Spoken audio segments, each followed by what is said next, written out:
ተሰቢራ ግን ዘይትወድቕ ተፈቲና ግን ድማ ዘይትሰዓር ስቕታኣን ሰላማን ካብ ቃላታ ብላዕሊ ዝዛረቡ ንሱ እዩ ልዕሊ ሓይላ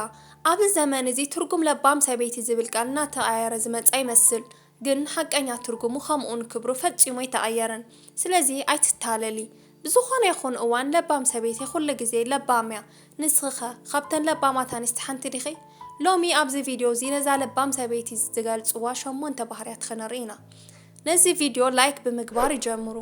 ክሳብ ሕጂ ስድራ ናይ ዝኦም ነገር ቻናልና ተዘይኮንኩም ድማ መሊስና ክንረኸብ ሰብስክራይብ ብምግባር ቤተሰብ ይኹኑ ኩለን ኣንስቲ ለባማት ኣይኮናን ግን ኩለን ኣንስቲ ለባም በላሕ ከምኡን ጠቢብ ሰበይቲ ክኾና ይኽእላ እየን ሰበይትነት ባህርያዊ እዩ ልባም ሰበይትነት ግን ኣብ ርእስኻ ብምስራሕ ዝህነጽ እዩ ንምንታይ ደኣ ልባም ሰበይቲ ምዃን ኣድለየ ዝብል ሕቶ ከተሓትት ትኽእል ኢኻ እቲ መልሲ ሓፂርን ንጹርን እዩ ሕጉስን ኣድላይን ህይወት ንምንባር ኣብ ህይወትካ ዕግበት ንምርካብ ከምኡን ካብ ዘየድሊ ምዝንባልን ጥፍኣትን ንምድሓን እዩ እታ ለባም ሰበይቲ እንብላ ናይ ርእሳ መለለይን ባህርያትን ኣለዋ ኣብ ዝቕፅላ ሒደት ደቓይቕ መለለይ ናይታ ለባም ሰበይቲ ዝኾነ 8 ባህርያት ክንርኢ ኢና ካብ 8 ክንደይ ከም ዝረኸብኪ ኣብ ኮመንት ጸሓፊ ቀዳማይ ዓብይ ራእይ ኣለዋ እዚ ማለት እቲ ናይ ህይወታ ዛንታ ምውላድ ምዕባይ ምምርዓው እሞሞማት ጥራይ ኣይኮነን ካብኡ ንላዕሊ ናብዛ ምድሪ ነዚኣ ዝመፀትሉ ዕላማን ሽቶን ኣለዋ ክትበፅሖ ትደሊ ቦታ ኣሎ እተሓልሞን እትውጥኖን ህይወት ኣለዋ ስለዚ ኣብ ህይወታ መዓልቲ መዓልቲ ነዚ ዕላማ እዚ ክተሳኽዖ ዝሕግዛ ነገር እናሰርሐት ትነብር ክትዓውቶ ከም እትኽእል ድማ ተኣምን ምኽንያት ኣይተብዝሕን ብተፈጥሮ ብስድራ ቤት ብዓዲ ወይ ብሃገር ምኽንያት ኣይትሰንፍን እትነብረሉን እትሞተሉን ሓደ ነገር ኣለዋ ነቲ ዓብይ ዕላማኣ ድማ ዝኾነ ሰብ ክምንጥላ ኣይትፈቅድን ብዝተፈላለዩ ምኽንያታት ኣይትስተኣጓጎልን ኣነ ዝተመርዐ እየ ይኣኽለኒ ትምህርቲ ይኣኽለኒ እንታይ ረኣዩ ኢላ ኣይትሓስብን ብምውላዳ እውን ኣይተመኽንን ልክዕ ከም ካልእ ንህይወት ምስ ትጾሩ ብሓባር ክትመሓድሮ ከም እትኽእል ተኣምን እያ ስለዚ እዛ ለባም ሰበይቲ ዓብይ ራእይ ኣለዋ ካልኣይ ዶባታት ሕሉ እዚ ማለት ኩሉ ነገር ብልክዕን ብመጠንን ትገብር ብሕታዊ ክኾኑ ዘለዎም ነገራት ብሕታዊ ትገብሮም ምስ ኩሉ ሰብ ካብ መጠን ብላዕሊ ዝሓለፈ ርክብ የብላን መንዓዓ እንታይ ምዃኑ ኣጸቢቓ ትፈልጥ ብተፈጥሮ ኣንስቲ ንምድሪ ከም ጽባቐ ተገይረን እየን ተፈጢረን እዚ ማለት ድማ ዶባታ ክሳብ ዘይወሰነት ኣብ ከባቢኣ ሰባት ኣይጠፍኡን ዝጠቕመዋን ዘይጠቕመዋን ኣብ ከባቢኣ ይእከቡ ንሳ ግን ነቲ ናታ ወሰን እትውስን እያ ምፍቃራን ምድላያን ኣይገርማን እዚ ንኹለን ኣንስቲ ተዋሃበ ጸጋ ስለ ዝኾነ ብምፍቃራን ምድላያን እናተታለለት ኣብ ኩሉ ቦታ ኣይትርከብን ብዙሓት ዝጋገያ ኣብዚ እየን ንሳ ግን ኣብ ዘይበቕዓ ቦታ ኣይትነብርን ክብራ ትሕሉ ዶባታት ሕሉ ክንብል ከለና ብኻልእ ኣዘራርባ እክብ ዝበለት እያ ኣብ ስርሓ ኣብ መነባብሮኣ ኩሉ ኣብ ከባቢኣ ዘለው ሰብኡትን ኣንስትን ዝኾኑ ፈተውታ ብዛዕባ ክፈልጡ ብዘለዎም መጠን ጥራዮም ዝፈልጡ ክሳብ እቲ ዝፈቐደትሎም መስመር ድማ ይመኽርዋ ሓሳብ ይህብዋ ግን ኣብ ህይወታ ይውስኑን ወለዳውን ከይተረፉ ሕጂ ተምሃሪ ሕጂ ተመርዓዊ ሕጂ ስራሕ ሓዚ እናበሉ ዝደፍእዋ ኣይኮኑን ስለዚ ኩሉ ግዜ ዶባታት ትሕሉ እያ ሳልሳይ ዘየድሊ ድራማ ኣይትሰርሕን እዚ ማለት ክርአ ኣይትብልን ኣብ ዝኸደትሉ ኩሉ ኣቓልቦን ምስሓብ ክትፅዕር ኣይትረአን ንሳ ኣብ ኩሉ ቦታ ርእሳ እያ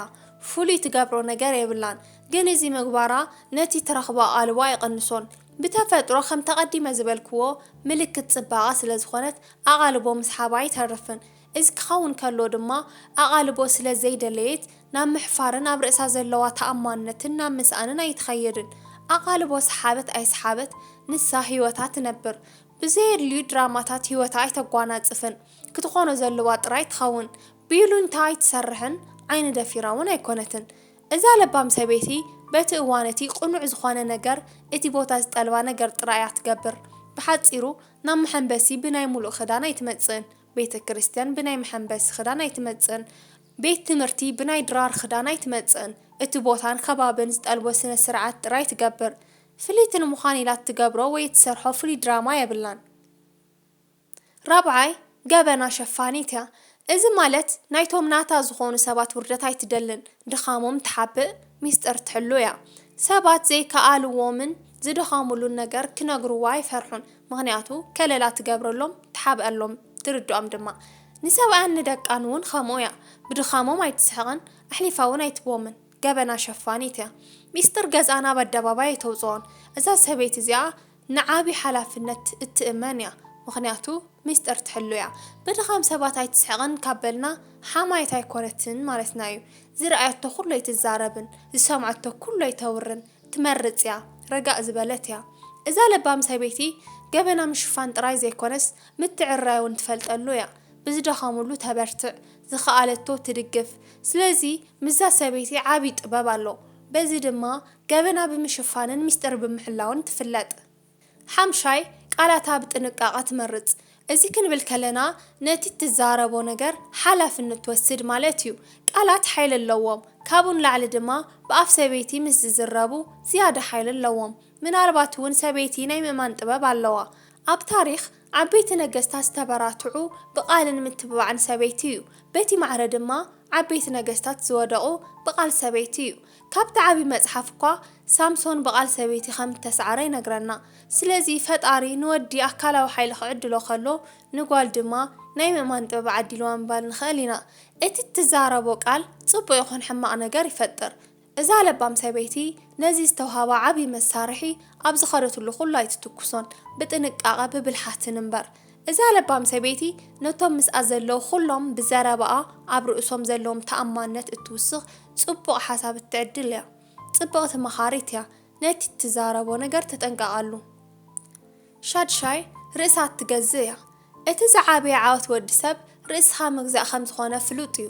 ካብ ከተማን ሃገርን ምምሕዳር ንላዕሊ ርእስኻ ምምሕዳር ከቢድ እዩ ምክንያቱ ንኻልእ ምእዛዝ ክኸውን ከሎ ንርእስና ግን ምግባር እዩ እዛ ለባም ሰበይቲ ግን ርእሳ ትገዝእ እያ ንቓላ እምንቲ እያ ክገብሮ እየ ዝበለቶ ንምግባር ኣይትሰንፍን ብኻልእ ኣገላልፃ ድማ ሒደት ሞዴላትን ተዋሳእትን ርያ ከምአን ምዃነ ትፅዕር ኣይኮነትን ናይ ብዙሓት ውድቀት እዚ እዩ ሚድያታት እውን ዝደልይዎ እዚ እዩ ንፉዓት ሞዴላት ምቕራብ ድሕሪኡ ብኣኣተን ኣቑሑን ክዳውንትን ምፍላጥ ብስም ፋሽን ድማ ዓቢ ንግዲ ምስራሕ እዛ ለባም ሰበይቲ ኣብ ዝቐመር ዘይተኣቱን ኣብ መንጎኦም ኮይና ክትባዘን ኣይትረአን እዛ ለባም ሰበይቲ በቲ ዘለዋ ትሽለም እያ እቲ ዘለዋ ይኣኽላ እዩ በቲ ዘለዋ ተዓግብ እያ ድሌት ወዲ ሰብ ዘይመልእ ካርቶ ምዃኑ ትፈልጥ እያ ስለዚ ርእሳ ብምግዛእ በቲ ዘለዋ ትሕጎስ እያ ሻምናይን ናይ መወዳእታን ተኣማኒት እያ እዚ ዓቢ ባህሪ እዩ ተኣማንነት ልቢ ሰብኣይ ርግፀኛ ዝኾነሉ ተኣማንነት ልባ ኩሉ ግዜ ምስ ገዛ እዩ ኣብቲ ዝመሰረተቶ ቤት ናይ ሓጎስ ፈጣሪት እያ ሕጉስቲ እያ ዕግብቲ ኮይና ትነብር እያ እዚ ማለት ኩሉ ነገር ፍጹም እዩ ማለት ኣይኮነን ንሳ ግን ምቾት ትፈጥር ኣብ ዘይተማልአ ነገር ኣማሊኣ ኣብ ዘይተመቸወ ነገር እውን እንተኾነት ኣመቻችያ ትነብር እምበር ሓጎስ ክትደሊ ኣይትስደድን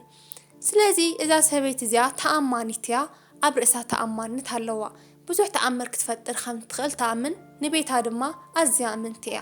እዚኣቶም ባህርያት እታ ለባም ሰበይቲ ብሓፂሩ ዝተገለጹ እዮም ለባም ሰበይቲ ተባሂላ ዝተፈጠረት ሰበይቲ የላን ኩለን ኣንስቲ ድማ ለባማት ኣይኮናን ግን ኩለን ኣንስቲ ለባም ሰበይቲ ምዃን ይኽእላ እየን ሎሚ ሓደ ኢለን ተጀሚረን ብስራሕ ዝመጹ እዩ ስለዚ እቲ ጉዕዞ ናብ ልባም ሰበይቲ ምዃን እዩ ነዚ ቪድዮ ከም ዝፈተኹሞ ተስፋ ይገበር ስድራ ናይ ዝቁም ነገር ቻናልና ካብ ዘይኮንኩም ድማ ሰብስክራይብ ብምግባር ተጸንበሩና ስለ ዝሰማዕኹምኒ ኣዝየ የመስግን ይኣኔለይ